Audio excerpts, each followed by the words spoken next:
seja, tratando do tema que de fato eu vou abordar agora no grande expediente, eu queria dizer ao meu querido vereador Capitão Wagner que uma coisa é uma coisa e outra coisa é outra coisa. Não venha com essa história de querer primeiro confundir a pessoa do atual governador com a pessoa do futuro governador.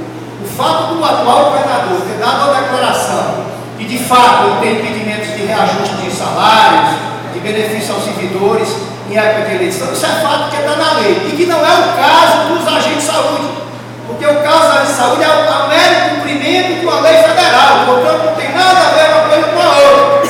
E o governador, o futuro governador, está certo, ele não é governador, ele pode definir qualquer coisa agora, ele só vai definir qualquer coisa se de fato ele vier a ser eleito, aí sim a responsabilidade passa a ser dele.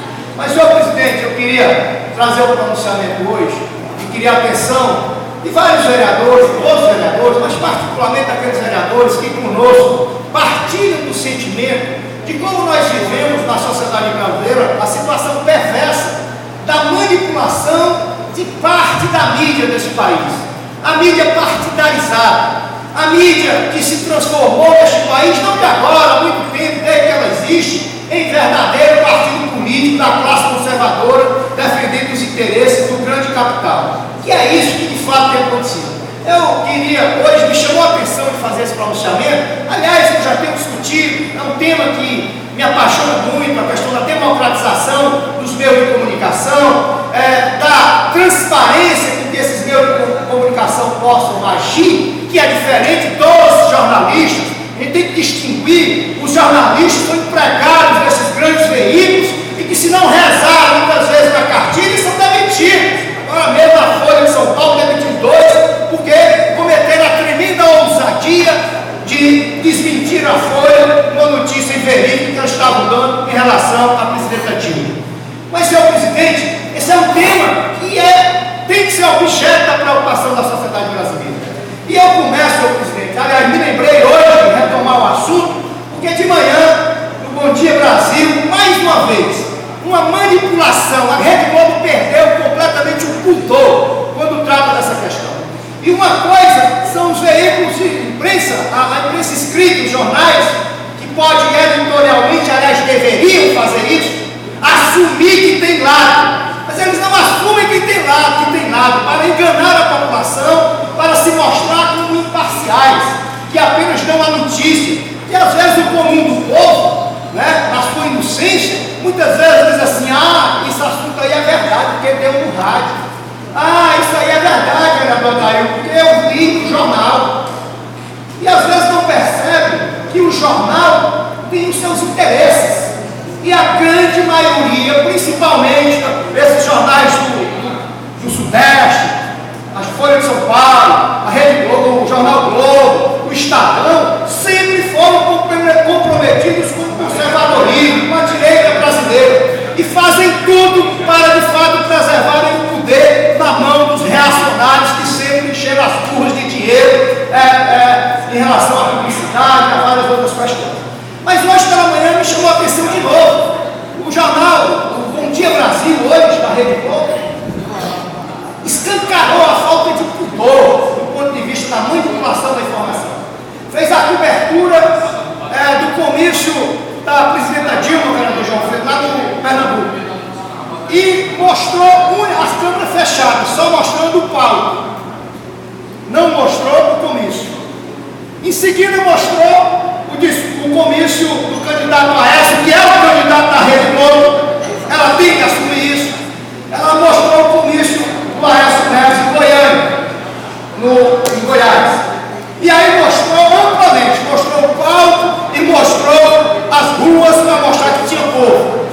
E aí por isso é que eu me lembrei de fazer esse pronunciamento hoje. Começa, senhor presidente, com essas 2 capas, isso aí é de 2010, vereador João Freire. 2 capas da revista Veja. Isso foi a enchente, essa daí é a enchente no estado de São Paulo. Por que chove tanto? Naquela enchente do estado de São Paulo, na matéria abaixo, ele diz: uma rara combinação de fatores atmosféricos é a causa do dilúvio que há mais de 42 castiga o sul e sudeste do Brasil. Só que na matéria, ela atribui a culpa, aí é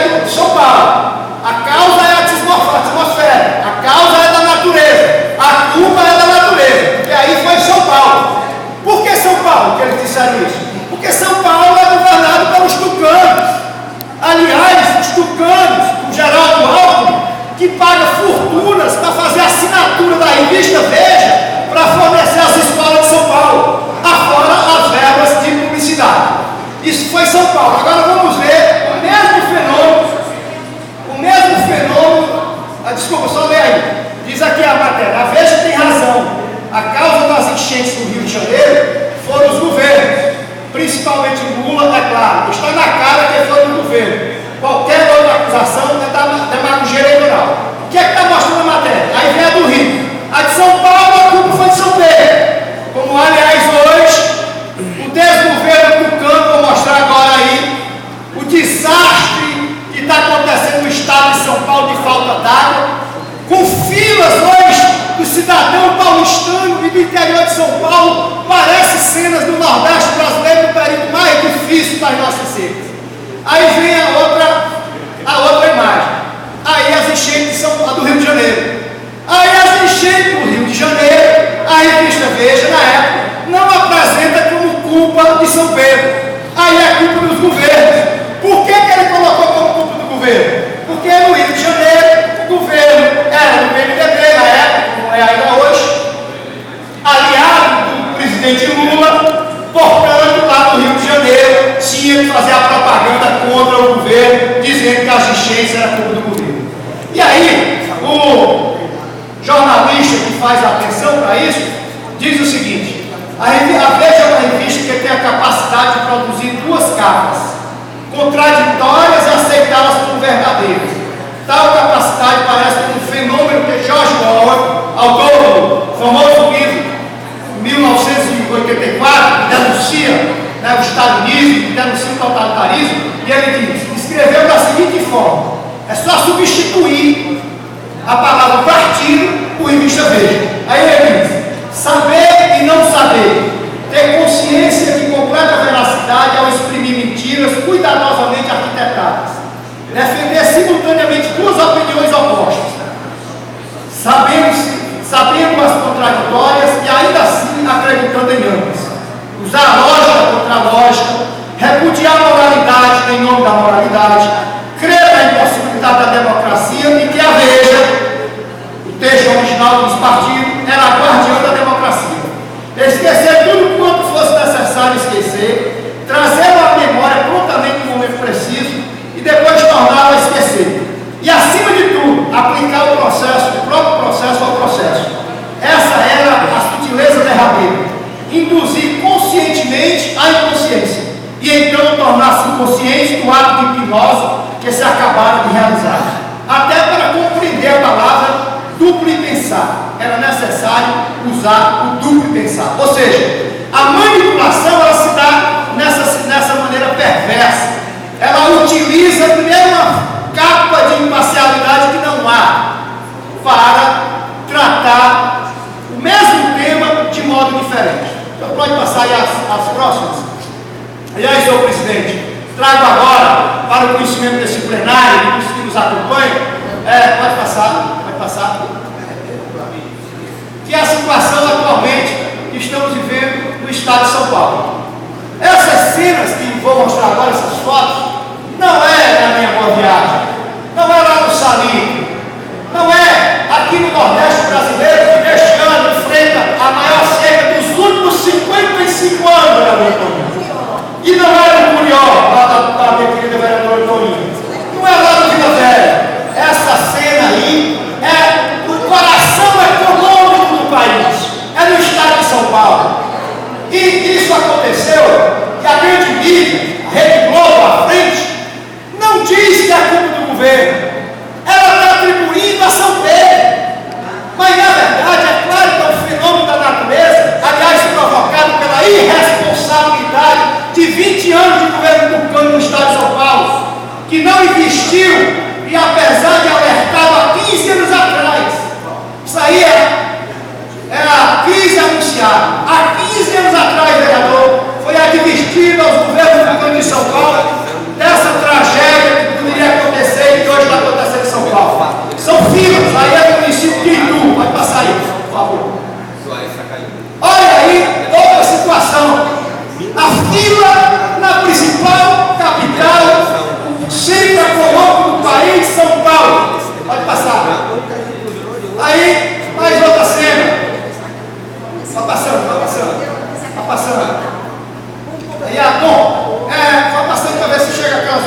porque tem aquele artigo ausente. Aí passando, aí são as capas da revista Veja. E aí, senhor presidente, a Carta Capital trouxe aí em 2010 a trama que levou ao segundo turno da eleição de 2006. Vou nem tocar mais nesse assunto, que é a mesma trama que cada véspera de eleição se faz. Isso aí é aquele episódio da Eunice Guerra, que depois foi inocentado, que foi trazido ao debate político pela mídia tucana para tentar impedir a vitória do presidente Lula em 2006. Essa daí, está passando, esse tema pode passar. E aí, senhor presidente, bom, vamos agora à crise de abastecimento de água em São Paulo, no sistema Cantareira. Essa matéria aí já é de 2009. O governo paulista foi avisado da fragilidade do sistema Cantareira em 2009. Então eu indago ao telespectador, aos vereadores, ao olhar do vereador Adão, costuma muito defender os tucanos, se esse episódio de São Paulo fosse o estado de São Paulo fosse governado pelo Partido dos Trabalhadores, o que é que estava acontecendo hoje na grande mídia nacional? O que estaria... Eu falo sim. Vai me agredir? Eu estou fazendo um debate político que Vossa Excelência fala aqui, estou dizendo que Vossa Excelência defende e agora fica chateado. E está certo, é uma opção sua. Senhor presidente, garanta a palavra. O vereador perdeu o controle. E digo, os vereadores têm que assumir o que são. Estou falando de Vossa Excelência. Estou dizendo que Vossa Excelência deve. Vossa Excelência tem compostura. Vossa Excelência terminou. Não, Excelência, dessa forma. Já está 5 minutos a mais. Deixa eu concluir, senhor presidente. Deixa eu concluir, porque eu fui atrapalhado pelo vereador Adel. Então, senhor presidente, eu quero concluir dizendo o seguinte: pode passar aí. Eu quero colocar, senhor presidente, é isso. O desabastecimento há 15 anos foi advertido. Se nós tivéssemos, se esse desastre no estado de São Paulo fosse